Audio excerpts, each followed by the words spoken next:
Jamal Kashoggi. Well, let's bring in our Washington correspondent, Charles Gibson, now. What are the protesters asking for, or asking the Trump administration to do, Charles?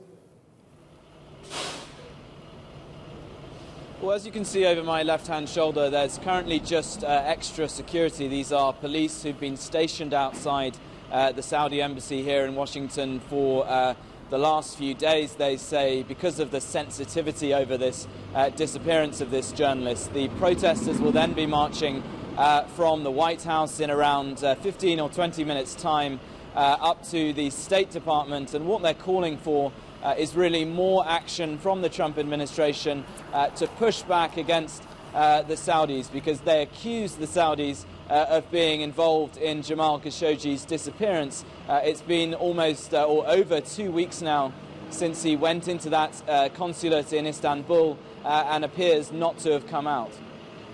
Well, we heard, if I remember correctly, it was yesterday or the day before, that the Saudis wanted more time, according to the U.S.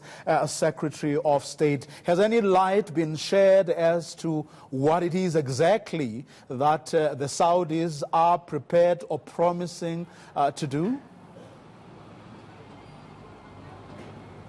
We've had absolutely no official word from Saudi Arabia in terms of this investigation before today. Earlier on, we've been hearing from the Saudi Arabians that they have been denying any involvement in the disappearance of Jamal Khashoggi, and those denials have also been repeated by Donald Trump, the US president, who said that he's spoken to senior Saudi royals, including King Salman, and saying that they've told him that there is no involvement from senior Saudi leadership in this journalist's disappearance. Really what the protesters here in Washington are calling for is for the US to show more of a response to this. Really the only concrete response that we've had from the Trump administration in terms of this disappearance of this journalist is the US Treasury Secretary Steve Mnuchin. He said that he won't be attending an economic summit, an investment summit that's happening in Saudi Arabia next week. It's known as Davos in the desert. That really, so far,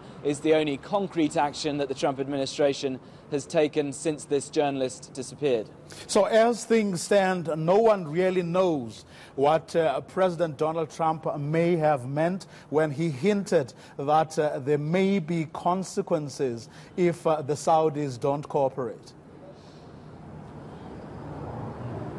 That's absolutely right. Donald Trump hinted that there could be, or said that there would be severe consequences if there is a link established between the senior Saudi leadership and the disappearance of this journalist. One red line that he said he won't cross when it comes to this entire crisis is cutting off US arms sales to Saudi Arabia. He said that he doesn't want to put the jobs here in the United States that depend on those arms sales in jeopardy by taking any action over that. And of course, Saudi Arabia is the most committed and the single biggest customer in terms of US global arms sales. Over the last 5 years, they've bought almost 20% of US arms sales around the world. Almost 20% have gone to Saudi Arabia, so they are an incredibly important customer, and throughout this crisis, Donald Trump has repeatedly asserted that. Well, that's why we're going to leave it for now, Charles. Thanks very much for your time.